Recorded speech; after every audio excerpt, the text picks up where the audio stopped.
విజయనగరం జిల్లాలో ఉన్న DRDA PD కార్యాలయం వారు, పీడీ గారు, అలాగే ప్రభుత్వ జనరల్ ఆసుపత్రి సూపరింటెండెంట్ కార్యాలయం వారు, జిల్లా అధికారులు స్పందించి వయసు నిర్ధారణ పత్రాలు అనేవి వృద్ధులకు ఇప్పించాల్సిందిగా కోరుతున్నాం.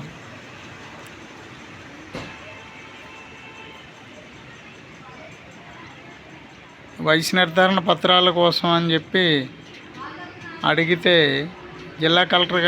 కార్యాలయంలో నిర్వహించిన ప్రజా సమస్యల పరిష్కార వేదికలో ఫిర్యాదు ఇస్తే, ఇది మా పని కాదండి, వాళ్ళు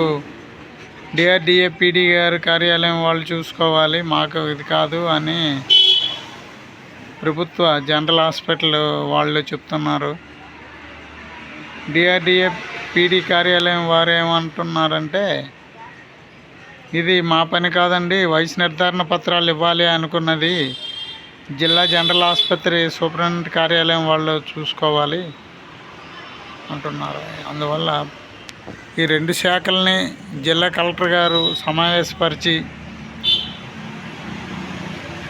వృద్ధులకు వయసు నిర్ధారణ పత్రాలు ఇప్పించి వారిలో అర్హత ఉన్న వాళ్ళకి వృద్ధాప్య పింఛన్లు ఇప్పించేలా చూడాలని ప్రభుత్వాన్ని సందర్భంగా జనజాగృతి సంస్థ